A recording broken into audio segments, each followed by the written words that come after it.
What's up? For today's video guys, ay magluluto tayo ng sardines. Sardines dito sa Saudi. Ang halo natin ay malunggay. Anong tawag dito? Udong. Yan, udong yan sa ano. Ewan ko, sa Tagalog to, nakalimutan ko na. Pagkain ng rich yan. Sibuyas, bawang lang. Okay na yan. Hindi sasarap yan kung walang magic sarap. Kaya lagyan natin yan. So ayan. Lutuin lang natin itong bawang, sibuyas. Mainit na mantika, no? Ating sardinas guys. Yan. Madali ang luto na to guys kasi gutom na kasi ang inyong lingkod, kaya madali ang luto na to guys.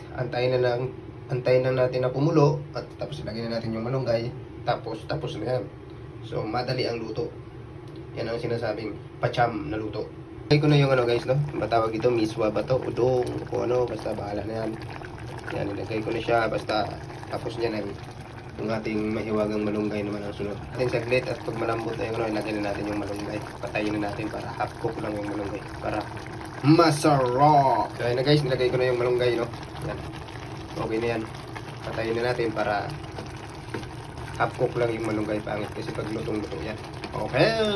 Guys, ayun na siya guys! Sus, kasarap sa pacham na luto. Ayan, so ayun ang aking kanin. So kainin na tayo guys!